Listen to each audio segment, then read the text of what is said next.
Welcome back to another review. Yeah. Good. To the Falcon and the Winter Soldier, episode 4. I don't like it. I know. Anyways. Yeah. We literally just finished watching it. Yeah. And I have mixed emotions. And it's great when a show hits you in a way that you're not expecting. Like, that's great. The emotions, it gives you that anxiety, that stress, that you don't know what's going on, but you so want to get there to the end and see what the hell's going on.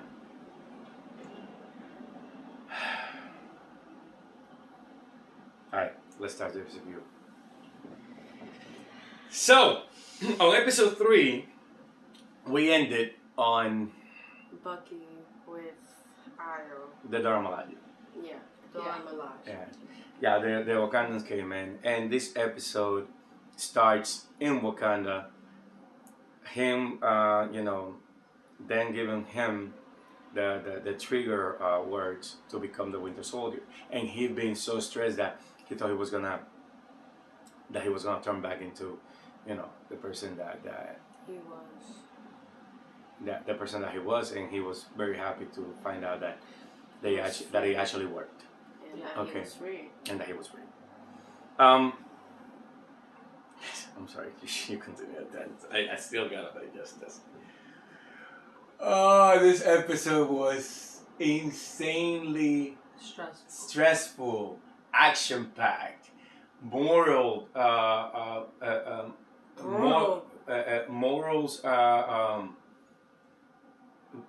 The moral lines get blurred here. You see both sides of the story. You see a person that wants to do good, but he wants to do so much good that he's going the wrong way about it. So, since episode 3, everything has been the means to an end. Machiavelli, the book that Zemo had in prison. Machiavelli was a firm believer that the means the end justifies the means. So this is a theme that has been carried out since episode 3 to now. Everybody's talking about the end justifies the means. In episode 3, we saw how Carly, they blew up the GRC building with people inside because she says this is the only way, this is the only language that they understand. Okay, so now when the Dharma comes in to get Zemo, Bucky says he's a means to an end. Yeah. Right? And Sam goes, you rather fight. Well, he pointed out Bucky. You'd rather fight him than fight them. The Dharma. Yeah, but that was afterwards. I'm talking about at the beginning. Yeah. He said that it was a means to an end. Then they went trying to find Carly. Yeah. Carly and where Mama Donya's was going to be placed at. So you get to see a different side of the refugees. The refugees don't see themselves as refugees because when the blip happened, they were just citizens of the world. Yeah, and they got kicked out of their homes. Right. When everything goes back to normal, barriers came back up. Yeah. So you feel as to why they feel entitled because they helped rebuild when nobody was around. Now that everybody came back, it's like, oh, you no longer belong here. So it is that feeling of desperation and helplessness, like, okay, hold up a second.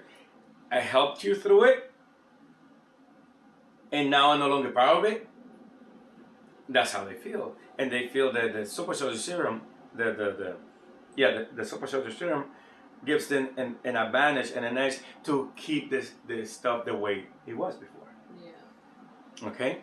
But that's the whole point. Just because, and we said this on when we saw why India is great, remember? Yeah. Just because you have power does not necessarily mean that you have to use it or abuse it. And that's the difference.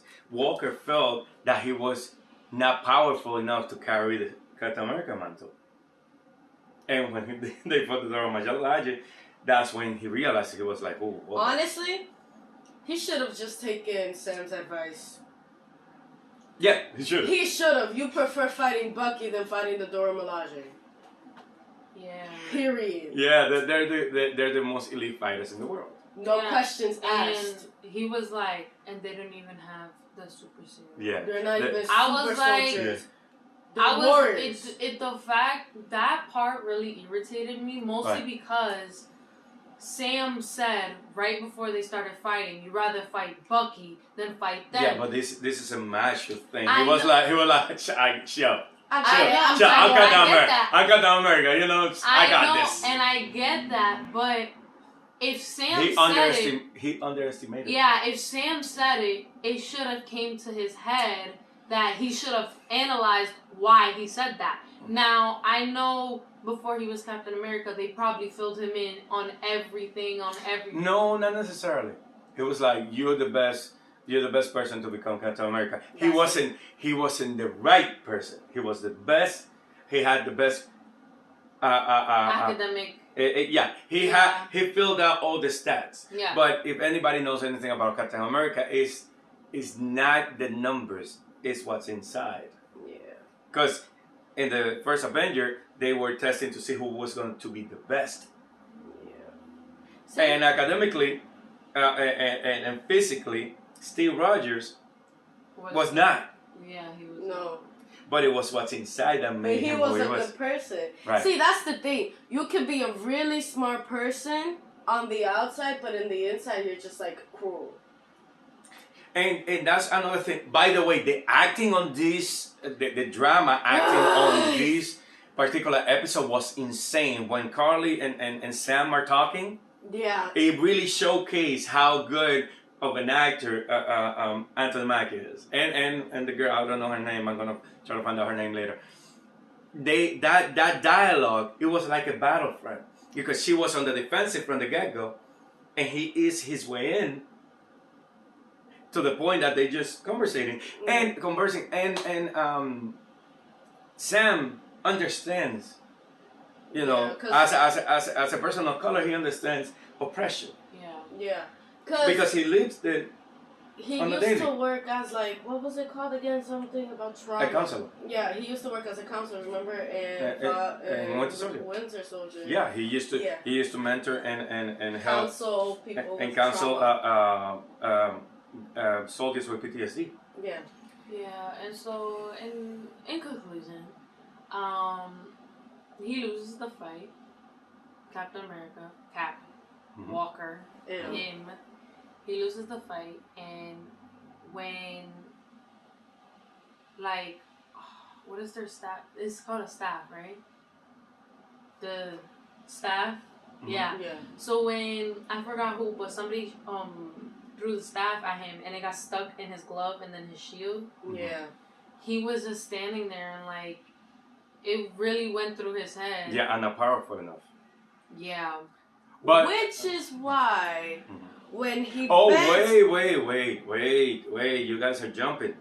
Zemo had the right idea. Because Zemo believed whoever has superpowers is a supremacist. Because that idea is, I have the power, I could do whatever the hell I want. And that's the difference between a hero and a villain. Just because you have the power, how do you use it? Do you use it to hurt people? Do you use it to impose your will? Or do you use it to help others? So Zemo is not, he generalizes everything. But he has a point when he says, you give this power to people, some people are going to abuse it. So that's why he destroyed the vials, and that's when Captain America found one of the vials, because he was hungry for power. Another thing is, he sees different when it comes to Bucky. Like you could tell a little bit. Who? Bucky, Zemo. Okay. That he sees different when it comes to Bucky because he's afraid of Bucky. He's afraid of Bucky, but not only that, is the fact that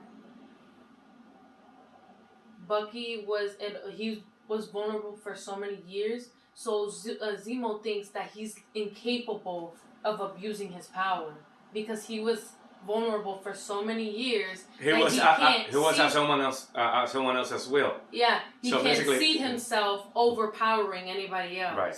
He can no longer do that. And I love that Chapo. Oh yeah! He pulled El Chapo on us. Sam was like, I can't believe. Whoever doesn't know who El Chapo is, he's one of the biggest drug lords in the Mexican cartel. So he's famous for escaping prisons because he used to have underground tunnels. And one time he escaped prison through one of the holes in the shower in the bathroom. Yeah. While the camera was still on him in the bathroom, he escaped through a tunnel. So when he went through the bathroom, they said, El Chapo. Oh, I love that part. That was crazy. But overall, you were saying about the whole Zemo and Bucky. Finish your Yeah, so I know Zemo thinks that he's incapable of not incapable of overpowering, but seeing himself in more power of everyone else. Like Bucky acknowledges it, and he knows that he's stronger than almost everyone around him. Yeah. Well, the thing about Bucky too is he's afraid of who he was because he remembers who he was, and he doesn't want to get back to that. That's why he can't see himself overpowering anybody around him. He's afraid to hurt people that he's gone. Right. It's like he has a limit for himself. Same. Cameras over there. Yeah. Same thing with the bar scene. The bar scene when they were in Nepal. Majapur. Yeah. I'm thinking myself, yeah. Majapur. When he was fighting the guys, it was like he was out of it. Like he was zoned out. He didn't want to think about it. He just did it. Well, this episode was insane. And then we go to the climax of the thing. Captain America, John Walker takes. Can we not call him Captain America? No, you gotta still call him until they take the shield from him. So if they take the shield from him, no, they have to take the shield away from him. Now after this, they have. There's 2 more episodes, and each episode is just getting more and more. Oof. Which is why Marvel put out a content warning. Because the episodes get progressively violent. More violent, yeah.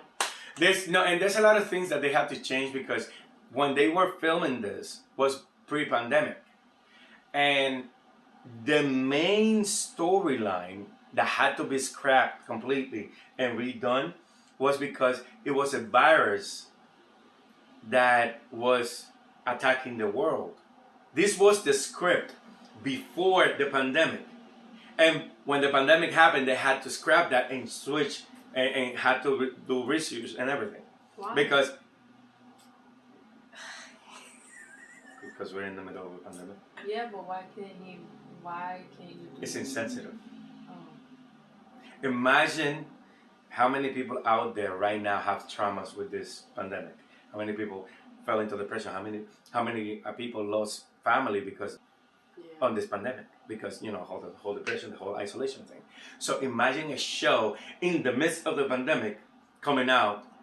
That's kind of scary though that they made a show, like the original script was that, and then a pandemic happened. So it was kind of like. Yeah, they had to scrap it. Same thing happened with when 9/11 happened. That was before you guys were born. 9/11/01 when the Twin Towers collapsed. To a terrorist attack. Spider-Man was coming out back in that time, and they had a scene where Spider-Man puts the web in between the Twin Towers to catch a helicopter of terrorists. Oh my God! So they had to scrap that off completely because it would be insensitive. Yeah, there was a movie of Arnold Schwarzenegger. I forgot the name of the movie. That was about terrorism that they had to delay for like 2 years. Because it was a terrorist bombing attack that kills his family, so they had to delay that. Everything that happens happens. Sometimes it happens, and when society has it in its mind, it affects everything else. It also happened with a Ben Stiller movie. It was called Neighborhood Watch. and it was about to come. It was due to come out, and then the thing about Trayvon Martin happened in Florida, where the neighborhood watch guy killed Trayvon Martin, shot Trayvon Martin. So they had to change the whole movie. They had to delete the movie. Instead of calling the neighborhood watch, they just call it The Watch. So it's basically when something happens in society, and I'm sorry that I'm veering off topic here. When something happens in society, we have to be sensible of whoever is affected by it, not to cause any more trauma. Yeah. So this is what happens with the show. Now, going back to the show, I'm sorry for the whole detour thing. I mean, you were actually putting references together. Yeah. So when Walker has the conversation with Battlestar, with Hoskins, would you take it? Would you take it? When Zemo asked Sam, he said no. Without hesitation. But he said no without hesitation, because he knows subconsciously. I don't know if you put two and two together. Why he said no so quick? Why do you think he said no so quick? Because Zemo doesn't like. Zemo doesn't like. No. No, it hasn't. It didn't have to do with Zemo. It has to do with Sam. Why do you think Sam did it so quick? Said no so quick. You don't know? Maybe he didn't want to be people to label him as the next Captain America. That's one thing. But personally, I think, remember subconsciously, he has Isaiah, and he knows what happened to Isaiah. Exactly. Yeah. Oh wow. An African American super soldier that nobody knew about because, they used him as a test tube. Yeah. So he was very confident. Besides, Sam has proven himself with his tech and his ability to fight. You see how he fought the super soldiers. And that's another thing that I was going to tell you about. You see how Walker is so fed up and that he's hungry for power, for that extra power to level the playing field. Sam sees his skills and says, I'm good enough to battle without having to be enhanced. Yeah. So you see them fighting side by side, and you see how Sam is handling himself, and how Walker is like, no, I need to punish these people. And that's when everything goes crazy. Yeah. And then we get to that scene. He takes a serum. I didn't know at first. He threw the thingy, shield, into the building, and then it cracked, and he was like, he took the serum. I was I'm not sure. Listen. This is a little idea that I have in my head. I think Sharon is a power broker. They're saying that. They're saying I don't know why. They keep saying that. Go ahead. Because you remember. Give me your theory. You remember when he found the vial on the floor. All right, he took it. What if that vial had a tracker on it and she was able to track that specific vial? No. Because remember, she has satellites. Uh-huh. And if you remember from WandaVision, they could track vibranium. Yes. Remember how they used to track vibranium when they were inside the dome? Yeah. So it's the same thing. Remember, Walker is not, but that's a good assumption. Jeez. And everybody's saying that she might be the power broker because she got really fed up when they killed the scientist. Exactly. Yeah, and might be because the power broker just broke her spider, and she has a lot of power in my report. Yeah. It could I feel like Walker is just he's jealous. How about you finish with Sharon and then move on to Walker again? Okay. Okay, let's finish with Sharon. So she might be the power broker. And that will be a twist, and it's great. Because in the comics, a power broker was a person who actually brokered power. Villains used to come to him, and he would enhance their powers in the comic books. That's why he was called the power broker. Because he would literally brokerage power. But he used to enhance them.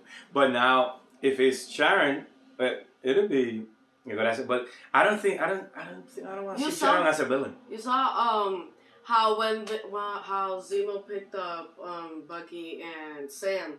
All right, that car. All right, so she said we got a lot of problems. Yeah, we got two problems. Yeah, we got a problem. Two problems. Yeah. Maybe she was referring to Sam and Bucky. But she seemed really tense. Going back. Yeah, she seemed really, really, really tense. Like her attitude and her manner just changed. Yeah, it's true. Yeah, I could see that, but you said that you don't see her as a bad guy. Then again, she has to be off the radar. She can't For talk 5 to her years, family and this and that. And she's living in a city. She doesn't really. I wouldn't like to see her as a bad guy, but if she is, it's understandable because of how she had to live. Yeah. Anyway, this episode, I believe it has to do a lot with ethics, moral, and just because you can do something doesn't mean that you have to do it. And it wrestles on the message. Yeah. How bad do you want to be good? What are you willing to do to be good? And this is what happens with a Cap at the end. See, he got so emotional, he got enraged, but he already was showing traits of a person that wants to do right no matter the consequences. Yes. So are you doing what's right? No. If the consequences really, doesn't matter? He really murdered someone in front of the whole. Oh, this is a spoilers review, just in case you haven't noticed. Yeah. We should put spoiler alert in asterisk in the title. He killed someone in front of the whole thing. Like in front Yeah, of the the whole whole That's where like the government acts out, because that's when like, oh, we're gonna take the shield away from you because you murdered someone. The thing with was everybody watching. that you could kind of catch on how he might have how he wanted the super serum, because back when Zemo shot Carly. Zemo. I keep saying Zemo. I don't know why. Zemo shot Carly.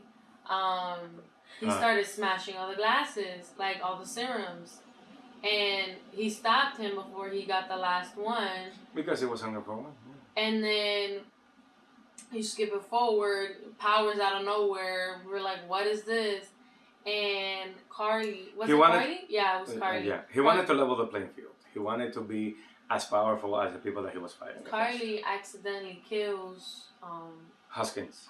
Well, I Battlestar. I don't think he's dead, but he probably is. He checked his pulse. Yeah, no, but trust me, he's outraged. He wanted him to respond right away. Because remember the camera went back to him and focus again, but I don't know if he said it or not. I don't know if he's dead. Difference between I think he's dead, but I feel like he's not. He was the necessary push that he needed to become the evil person that you guys wanted him to be. No, I didn't want him to be. I actually wanted to like him. Like I was like, show me some signs so I can get like a liking to you. And he was catching on to me like at first, but then after the third episode. Oh my God! Okay, we gotta cut this off. It's like 25 minutes. Hold on, because I'm not getting to the point. Okay, so get to the point. You guys keep cutting me off. Go ahead, sorry. John Walker and Steve Rogers. Steve Rogers will stop the fight in any shape or form. What did he do? He murdered someone out of rage. Yeah, that's what rage does. And this is exactly what we're talking about. Bucky and Sam looked at him like if he was crazy. If you had the power, would you use it for good, or would you use it to make the world a better place? You know, regardless of the situation. Yeah. Whatever it takes. You know what's the thing? At the end of the episode, you could tell that he knew he messed up. Like I gave me the impression like he kind of owned it. He went like, yep. I did that. But and it was like not satisfying in the sense of that he killed someone, but that he avenged. He doesn't see that he killed somebody. He sees it as I avenged the death of my friend. But at the same time, I feel like he realized like just a little bit, and it's like he was having a sensory overload because everybody was recording him. So like the slow-mo really catch what was probably going through his head, where everything was just like, what did I do? What did I just do? Yeah, what did I just do? And what did I do what's right? Oh no, he knows that he didn't do what's right. He did it out of rage. Okay guys, it's been 25 minutes This was supposed to be a 10-minute review, Yeah. but this episode was loaded. Loaded. We will get better about doing, a chronological order of the episodes because we jump all over the place, but we just watched it and yeah. That's what it is. Okay, you gotta come forward. All right. I look like a beast. Like I'm powering over everything. Okay, guys, if you like our review, Make sure like, comment, subscribe, turn on post notifications to get notified whenever we post, subscribe to join the family, follow all of our social medias that will be presented in the screen or in the description box down below. If you like this review, make sure to check our other reviews. Reaction. Just check the channel. Yeah. If you wanna laugh a little bit, you could still see some of the reactions. And, like the Coming to America. If you watch that at the end, yes, we couldn't even talk, but that was at the beginning. Yeah. We're less pros now than we were before. So, without further ado, bye.